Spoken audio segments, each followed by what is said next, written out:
Hello. So this is the first book of KingQuest, or at least the first official video of KingQuest.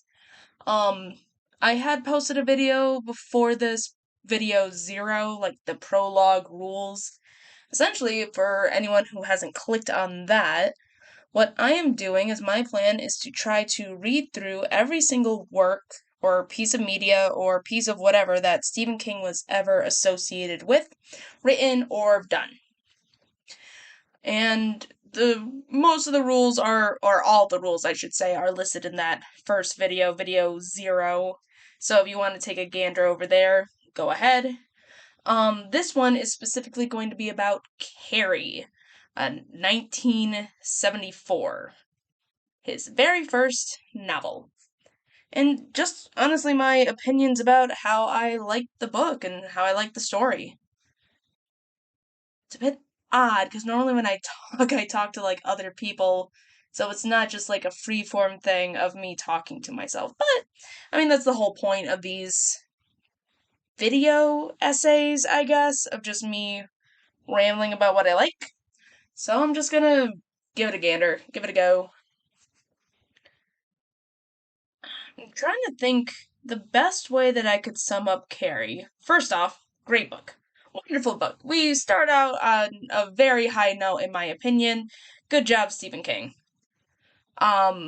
There's also a lot of tropes. If you're a fan of Stephen King, there's a lot of tropes that this man has used and have taken, like, from the get-go here. Like, his writing style, first off, constant throughout. His let's see here. We have the psychic child, Carrie. That's a very common thing that we're going to see throughout all the Stephen Kings. Small town, the way that this place is set up here. Chamberlain, Maine. Also, Maine, we got Maine. That's like a third trope, major trope. All of his stories are written in Maine. Boom. We got the, small town, Maine, psychic child, religious trauma or religious extremism. He does not like, I think the phrase he likes using is Bible thumpers, people who use religion as a shield and a weapon against others to marginalize and make them feel superior. Yeah, this is like one of the like taken to extremes here, but yeah, we get religious trauma. We have those 50s greaser kids, like the teen delinquent leather jacket wearing grease um if John Travolta ended up with a switchblade instead of just being like a updater car updater, Jesus Christ. Instead of being a mechanic, god damn car updater. Wow, I am nervous and I'm not even talking to literally anyone right now. But there's just like a lot of stuff that if you are not. There's a lot of tropes in Stephen King's just off the bat. You could notice instantaneously with Carrie. Like one of my favorite things about his writing style, I guess I could say. Actually, I could just start out talking about his writing style. I like it. He's descriptive in the ways that matter, which I feel is important to me. Because the way that he writes his description reflects on the personalities of the people or the point of view that we see them from.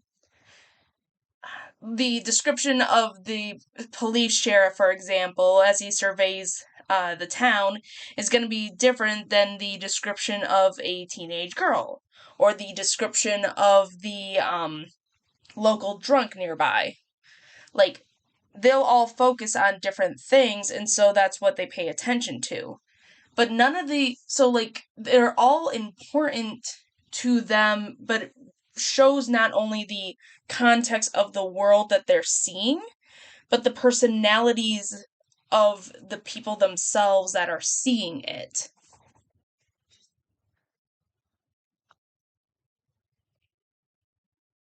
So that's like one of the writing stuff that I just like really like how he does it well. So there's no unnecessary words, I guess I could say.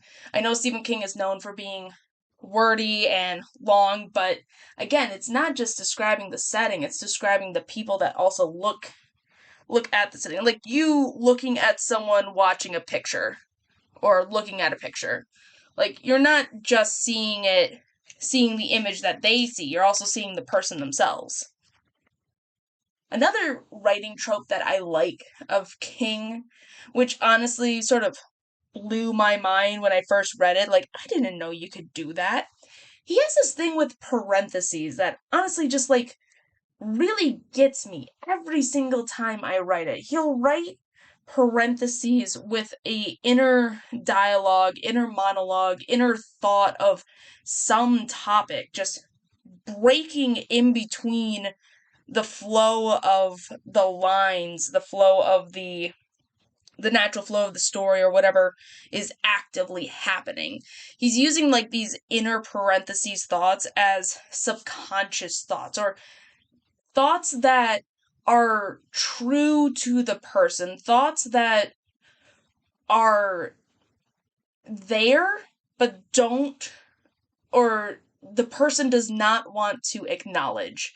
The person does not want to address those inner thoughts, can't address those inner thoughts, or feel shame in addressing those inner thoughts, like the dark secrets that they have, or something that they notice but can't quite deal with due to whatever their circumstances is, and we flow back into the current medium. Like he just like breaks his narration a lot with that to again show more details of what the characters are, what these kinds of people are as we're reading through them. That and he has a lot of fun with capitalization, which I like because it's like, when you learn about capitalization, you always capitalize proper nouns, always capitalize proper things or names. But Stephen King capitalizes things that have focus, is the best way of putting it. Like, he'll capitalize important things. Like, there's a difference between, how do I say this? There's a difference between, like, saying it's I don't know, saying it's like the thing where it's just lowercase c, it's just a thing, versus the thing, like capitalized T, the thing. When you say the thing like that, it shows emphasis. It shows that this is a specific thing or event or something that the character knows about but can't address or does not, like there is a importance to them in the thing versus it's just a regular thing. And now it gets you curious because it's like, oh, what is the thing? What does the thing mean to you? How do we deal with the thing? So like he'll capitalize words that have importance to, again, to the point of view of the character. Um whether for if it's a good thing or if it's a bad thing, like whether they like it or they hate it, it's going to be the thing.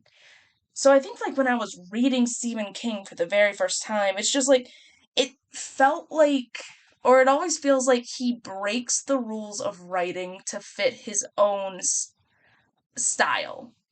Like he capitalizes random words, he'll capitalize whole words for emphasis, italicize for emphasis, again, breaks up multiple paragraphs with those parentheses, ruining arguably the flow, but at the same time adding to it.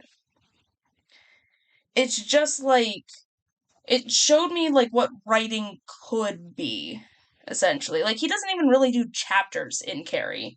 He has sections and segments of the past, which is like a prelude set up to what Carrie's school life is like. Then there's just the prom, which is straight up the entire event of it dealing with prom. And then technically the last few pages is like the aftermath, the what like the sum up of what happened to the town after prom, and like the conclusion of all the different plot threads and stories that we've been hearing about the entire time. So there's no real chapters in between. How he writes in this book which is, again, like, it's a very common thing that he'll do, is he'll have sections, important areas of, like, focus timeline-wise, and then in the middle of that, he'll break it up into different sections. He'll flip character narrations, like, use that time for, like, maybe it's a chapter 1, chapter 2, chapter 3 of the section or the beginning part. Like, sometimes he marks it, sometimes he doesn't. In the case of Carrie, he doesn't. What he does instead is, as he's flipping through the different narrations of the different characters, it keeps getting broken up by essentially flash forwards, which are, ironically, flashbacks. Um, what Carrie does is, in between each of the point of view of the characters, there's a little newspaper clip or a newspaper article. And this has gone on since the beginning of the book, of this newspaper referencing, like, scripts from pages from a book that had been published in the future, pages of, like, research, investigations, interviews.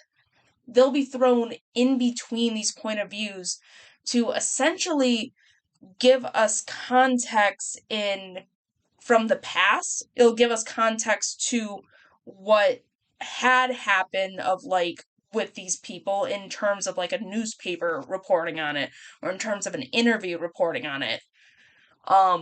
It'll also provide context for the next section of the next point of view, the next character slot. It, like, for example, we have a little minor newspaper clip talking about, like, so while the prom was, like, heading away, we learn about Chris and her buddy boy guy. Jeez, I just finished this book and I forgot whatever the hell uh John Travolta's plays. Billy, that's his name. Of course it's Billy. He always has so many Billies. Um, they were just talking about, like, how Chris and Billy, we will never know exactly, like, what they were thinking of as they were getting their deadly prank ready, but thoughts would turn to, like, something, sneaky and underhanded. Something like that. Something, like, set up as a newspaper article, and then boom, it cuts to Billy's point of view, specifically from his view as he was getting ready to go to the farm, as he was getting ready to go to the pigs with his friends and stuff, so we get to actually see what he's thinking. Information that is not provided in the newspaper, because those newspapers are from the future. They'll honestly, which is a good point, as a newspaper, as an interview trying to research into the past, they'll get as much information as they can, but they can never truly capture the person. They can never truly get the kind of people that they are, with the amount of detail and emotion and personalities that they have. Like, it's just impossible. Even if you, like, write down all of your thoughts in a diary, really you're not gonna really translate the kind of person you are. So we have this juxtaposition of future investigations over the prom incident, which has been happening throughout the entire book, versus the actual thoughts and emotions and just, like, people being real life people, with the point of views talking about or addressing whatever topic that these flashback, flash forward pieces have brought up and addressed. So all of that is just flittered in between here, because this is, like, since the beginning, honestly, even before the shower scene, I think the very first, let me double check on that, but I'm pretty sure that the very first thing that we see in Carrie is not the shower scene itself. I mean, the shower scene is the start. It is the scene where Carrie gets her very first period. Yeah, Carrie gets her very first period happening inside of a shower locker room and is mocked relentlessly by everyone else there. But that's not where the book starts technically. The book starts with a minor newspaper clip from the past talking about how a bunch of rocks fell from the sky and hit one singular house, which was Carrie and her mother. So that's the setup. Back when she was 3. And then we jump over into the future where everyone doesn't like her, everyone hates her, have always hated her, and found out that she's a weirdo person who's freaking out over a period and doesn't understand what's going on. So they all dogpile on her.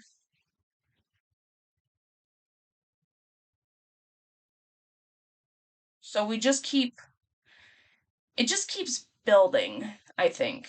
That is a good way of describing Stephen King's writing. It just keeps building to the event in ways great and small. The newspapers, the interviews were all building in a way of keeping us interested in why was the stones important? How did they fall from the sky? Since paragraph 1 to an interview um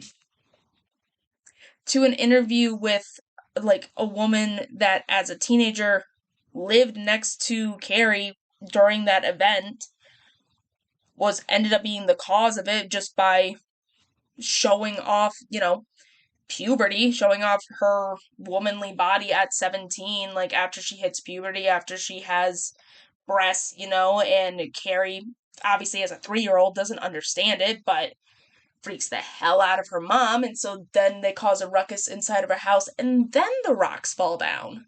So you get an idea over what's going on inside the house, what's going on outside of the house, and then later on, we actually see more context between more newspaper clippings and her mom's own inner thoughts over the actual tragedy of that event that was going to happen had not Carrie, actively protected herself, which I'm beating around the bush, I guess, at this point, because she's telekinetic.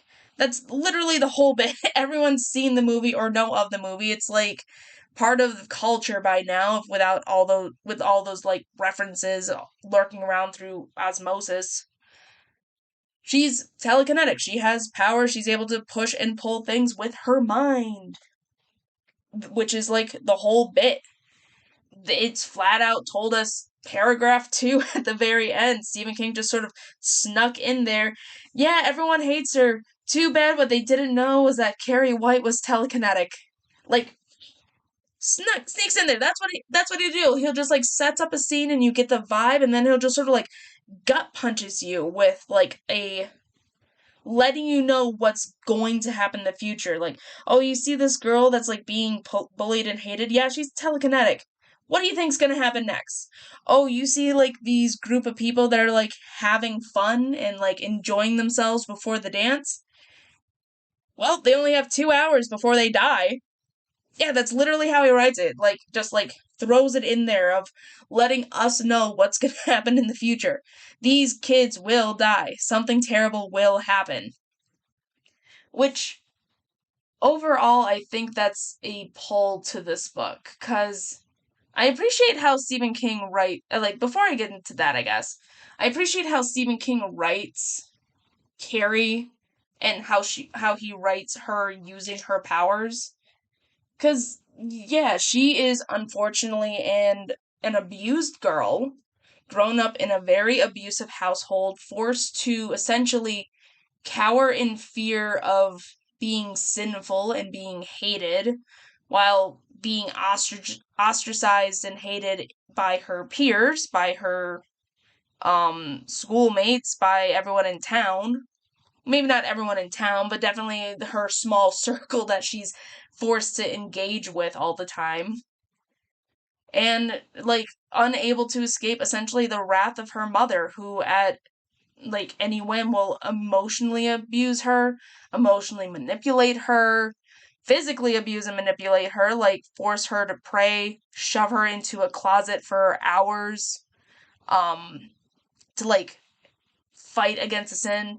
Like Harry Potter, only instead of the Dursleys locking Harry Potter in the closet, they also have a very creepy picture of Jesus throwing you into hell, and you have to stare at that since you were 4. That kind of setup, normal. We could also just God, I'm just hopping around topics here because we could touch on that religious abuse so much. Like the whole nightmare house that is Carrie White's home is just peak. Every single picture that is religious in some way, shape, or form had been. He has a way of making the mundane fearful and making things that should be holy into abominable, because Jesus should be caring and loving, right? Oops, god damn it. Sorry, my computer's almost dying and then I shoved my foot into a thing and now it hurts. I saved my laptop. Congratulations, go me.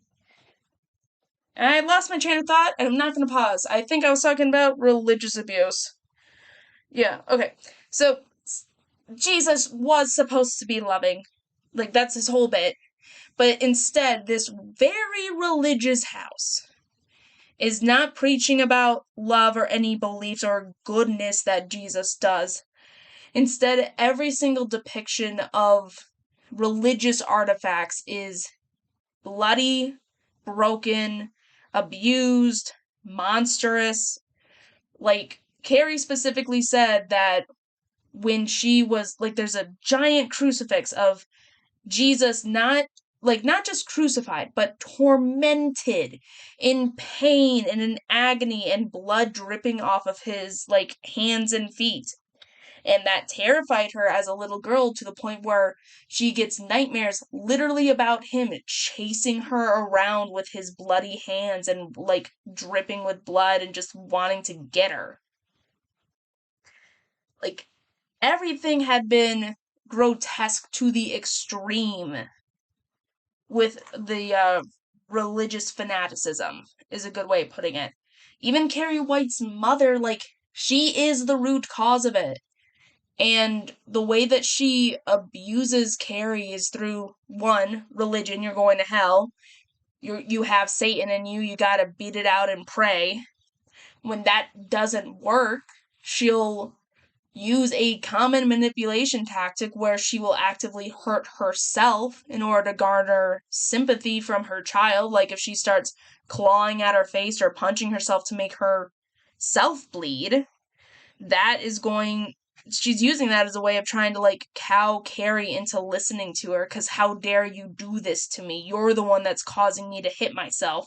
If you were just, obedient, then none of this would have happened. That's essentially how it plays out.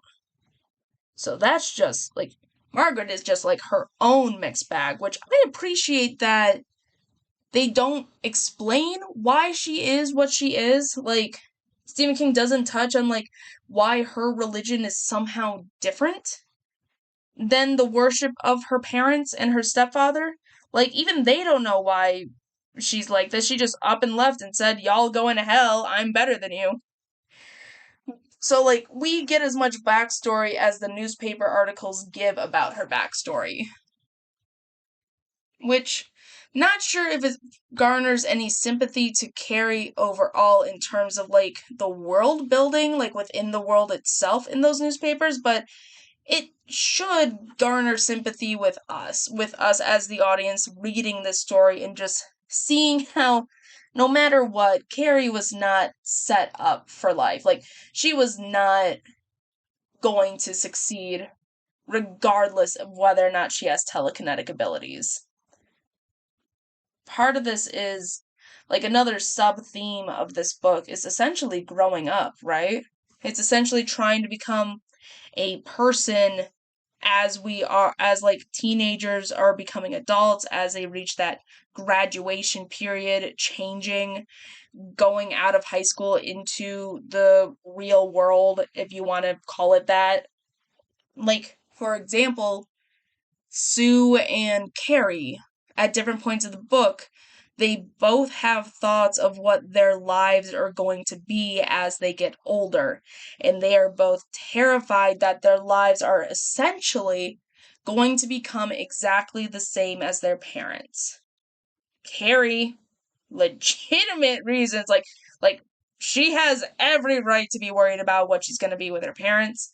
She is afraid of just like every day she's just going to come back home, be trapped with her mother, always doing the sewing, always talking to the elderly, doing nothing but staying at her house forever and ever, and never leaving like the clutches of her trauma, really, her abuse. She's always just going to stay there and never get out. While Sue, she's afraid of essentially just becoming like the normal life, the prim and prime, the clean cut 50s, 60s, 70s style, like being one of those coiffed hairs, posh, bright smiles, like exactly what you expect women to go to book clubs, to go to PTA meetings, to go golfing, to laugh at the tennis courts, and just like all this suburban mundanity has Sue terrified that because this is the person that she was born into, she will continue to lead that kind of life and she will not get away from it. So it's about, I guess, unfortunately, it's about the good naturedness of trying to, for one night, break away from those expectations and trying to be someone else or be something else. Even Chris, the one of the one of the antagonists of the book, Chris, the main bully who was upset about being like banned from the prom after the prank. Well, prank is a way of putting it, but after the whole tampon scene, um, she also is dealing with that, but rather than worry about her position in life, where she is rich, she is born rich, and she has always dated posh rich guys who always like follow her around like quote like a puppy. She ends up currently dating Billy, which is someone completely different, like from a different world than the guys that she is used to as a greaser, as a criminal, as a car mechanic, as physical. So she is changing. I don't know how long she would have stayed in this world, but even she was the one, like, even she had a chance to dabble in trying something that is outside of the normality of her life. Which I guess you can argue that because all three of them did that at the same time, that unfortunate conclusion led to the incident at the prom. The incident of Carrie essentially, blowing everything up and killing everyone inside. Which I think, like, I want to say that I like how Stephen King wrote Carrie, specifically how he wrote her being a determined young woman. Like, she is definitely meek. She was upset. First off, good for her, Carrie, for sticking up for herself, even if it was for like a few brief moments. But she stuck up for herself for being essentially shamed, not knowing what menstruation is, knowing that menstruation is a common thing, and then confronting her mother about why didn't you tell me about any of this? Because, yeah, that would have been super important to know. But when she finds out that she has physical powers, when she has the telekinetic, which she learns to garner in herself to use in either periods of threats, if someone is like when she was a child, someone was threatening her to kill her mother. Spoilers, but at this point, y'all should know. Um, But she also uses her powers on anyone that essentially was mocking her or not knowing her name right or just dismissing her, basically being belittled and abused again. That's how she starts learning that she has a power. And I like how she is determined to make it stronger. She is training herself. She isn't just like she has these gifts, but she isn't instantaneously knowledgeable about it. She has her own terms for it that she learns about and copes in her own way, but she is training herself. Like, at first, she could barely lift up a hairbrush on top of her desk. And then at the very end, she's like opening up fire hydrants, holding the doors, letting and like turning on the sprinklers, moving cars with her mind, stuff like that. Like, you see her literally training her own growth to her potential, but even then it's like it doesn't change her personality really. She just wants to use it as a part of herself, but that didn't necessarily change her meek behavior or like her initial untrusting nature or the shy but sweet personality that she has when she was actually at the prom. When she was actually there, like, she was having fun and she was happy about it, but it was just the stress of essentially getting got at the worst possible time and the worst possible moment. That's when she decides to just let loose.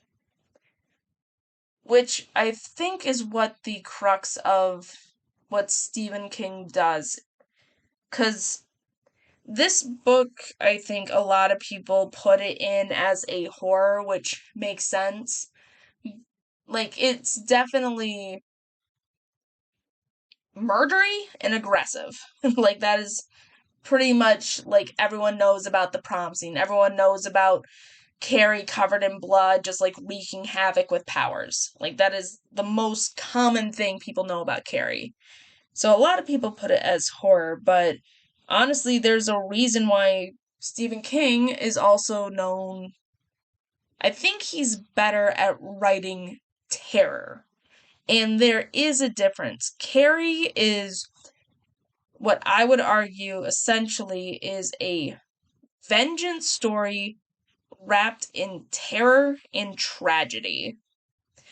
Because while most people want, when you're wronged in some way, shape, or form, like those power fantasies where you get revenge on the guys that hurt you or the guys that humiliated you in one way, shape, or form, you get them back, you make them all pay, like that kind of stuff.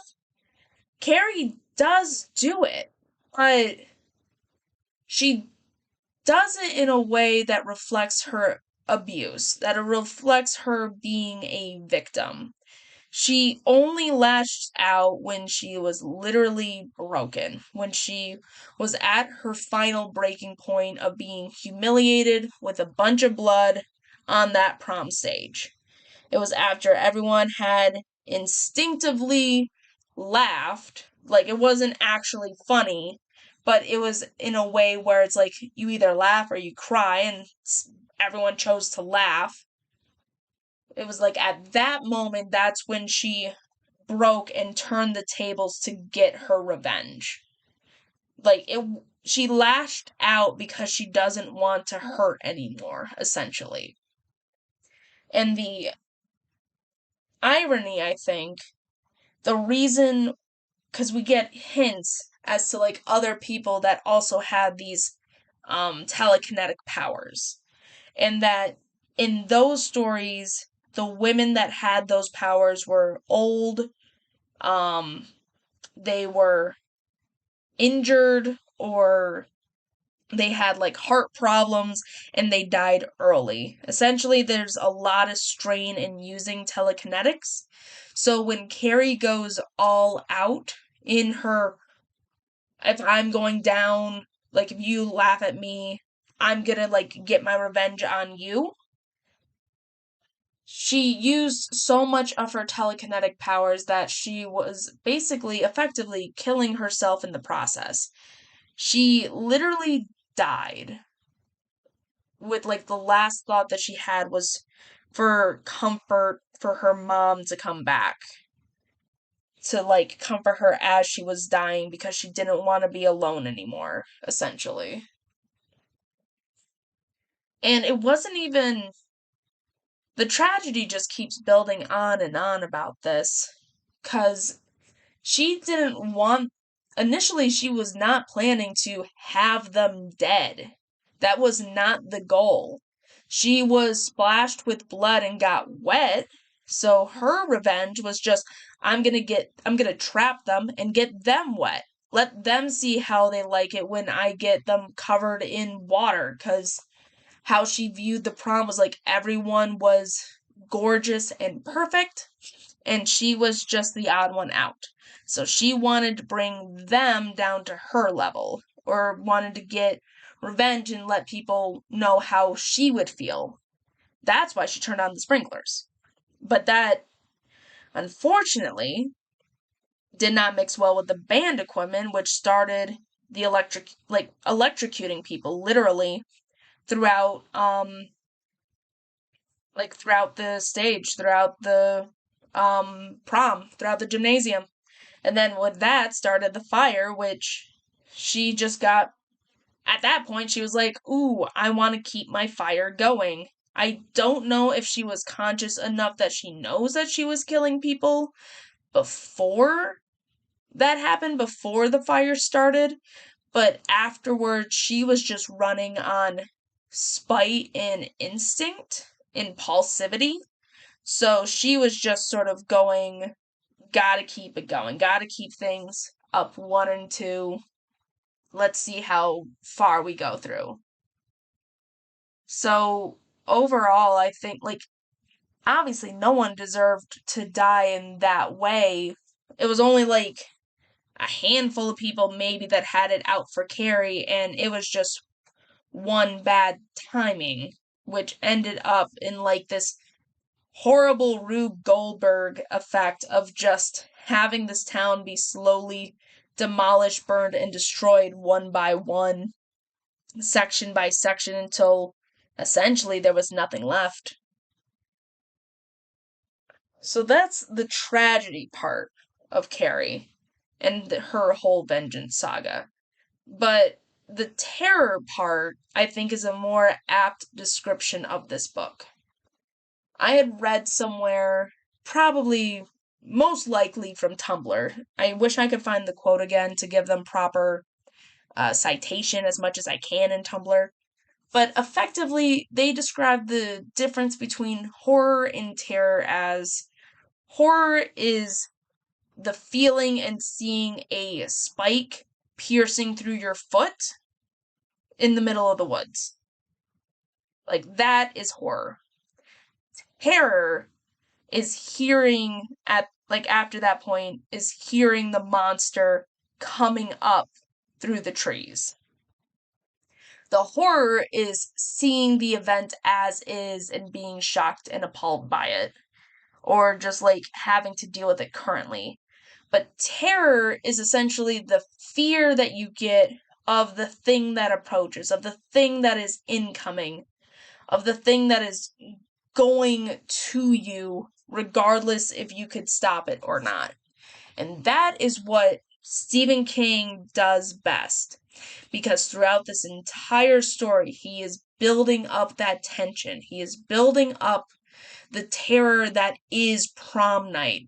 Something big is going to happen prom night. Carrie is powerful. We keep getting flash forwards and flashbacks about how dangerous her abilities were, about how terrible her life was underneath her mother, about the different points of foreshadowing, whether intentional or not. Like one of the like for example, the diner guy, the guy that owns the diner like where all the kids hang out, he was complaining about his pacemaker, about how he could potentially be electrocuted by it, and was telling kids, God forbid you guys feel the same way. God forbid that you guys experience anything like this.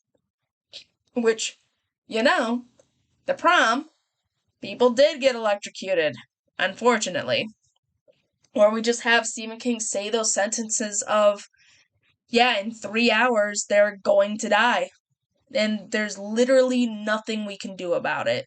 We have to sit here and read through pages of just how they are enjoying themselves, enjoying the party, enjoying life, knowing that at the end they are going to end effectively. That is, I'm looking at the clock here. I've spoken for like about close to 40 minutes at this point. That is a lot longer than what I thought. I have a lot of thoughts about Carrie that I didn't realize. And I haven't even touched, I barely touched on the other characters like Sue, Chris, the side teachers, the adults, or even the theme of the blood that goes on. I know when Stephen King was writing this book that it was unintentional, the theme of blood, like how it just keeps popping up essentially after that first thing of Carrie gets her menstruation, and she is like tormented by it by her peers who already have it. Then she gets tormented by the blood of Christ, literally, as like in dreams, as she sees like his grotesque visage of pain and death inside of her own house. We get blood from the pigs as she's also again put into another sacrifice of being covered in blood.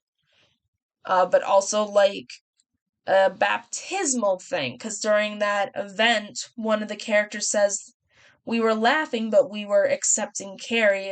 It was like she was reborn back into humanity, like she's now one of us again, for some reason, like a baptismal thing, which again turns into like running the streets with blood.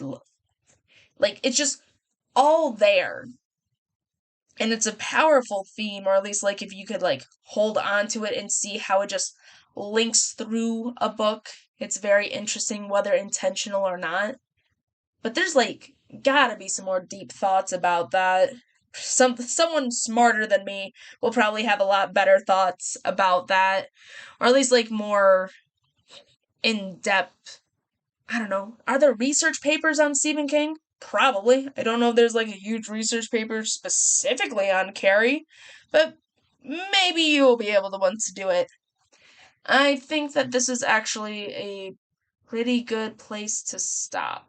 Or at the very least, I can't really think of much more things that I want to touch about here, other than, I really like this book. Like, this is Stephen King's very first book. He came out with a banger. He knocked it out of the park. It's no wonder why he became an instant sensation with Carrie just pulling it up the charts. I'm going to, because I got my nice little tier chart thing here. I'm making it on my own on some tier maker website that I found. Here's some of the future books and movies or whatever that I'm going to read in order. Not all of them.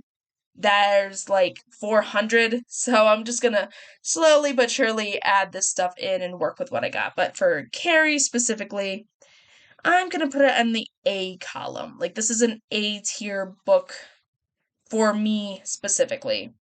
It highlights a lot of the tropes that Stephen King is well known for. It was very interesting to read about how the different thoughts and viewpoints of these teenage characters as they are trying to live their life, reach adulthood in any way they can. It makes you empathize with the people that surrounds the town, like whether it's a side character that really only has 3 lines to Carrie herself. Like, if you read Carrie and then you come out with this like wow, Carrie was really evil, huh? Like, you've missed the point of Carrie. Like, we literally start with her being abused in the shower scene and her still being sad. And essentially, like, her one time at happiness, she was thrown to the blood pigs, however you want to phrase it.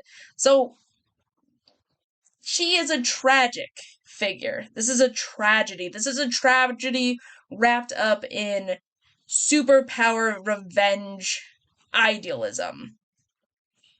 Like there is no good results that happen from here. But the book itself, the writing, it makes you really think about everyone. Like I love his characterizations, I love his writing style. I think the book is phenomenal in terms of pacing, in terms of just seeing how everyone interacts with each other. And honestly, I think this is a very, like, it's not just a good start to reading Stephen King.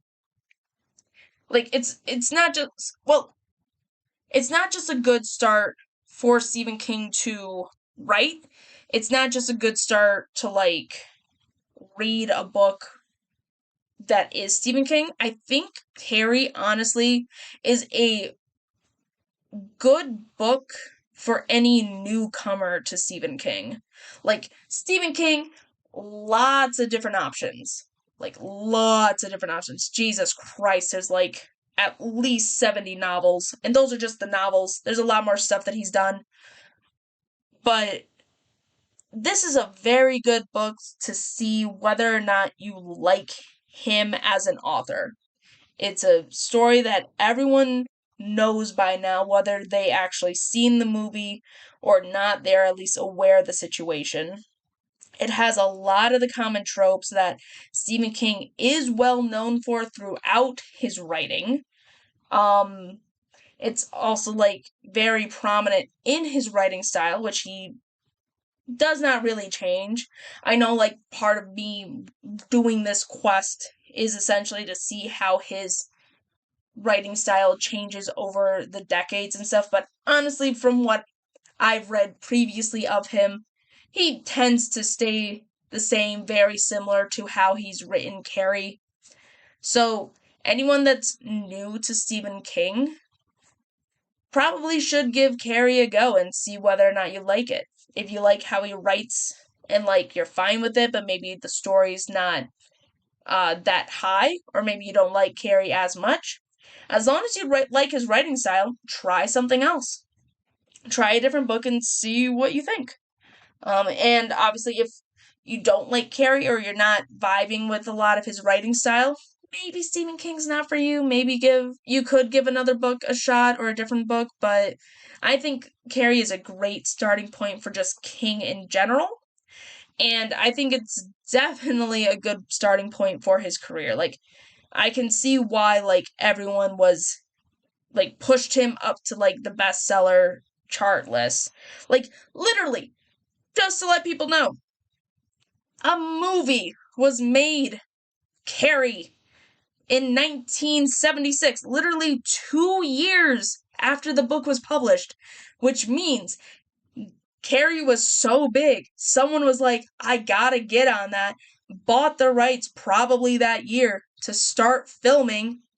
At least takes a year or so for it to be made and published, and then, like, published for the masses. So, like, they were on the ball once Carrie was released. So, yeah, I think this is a great start to this list. Honestly, watch me just put all Stephen King novels in the A section and just nothing else happens, but we'll see if we get any changes. And yeah, the next book that I'm going to be tackling over is Salem's Lot. So I guess if there's anything you want to talk about Carrie, anything that you think that I've missed or something that you would just want to like mention cuz you think it's cool, feel free to comment on this video or not. I've said my piece about Carrie, so I will see you at Salem's Lot. Bye!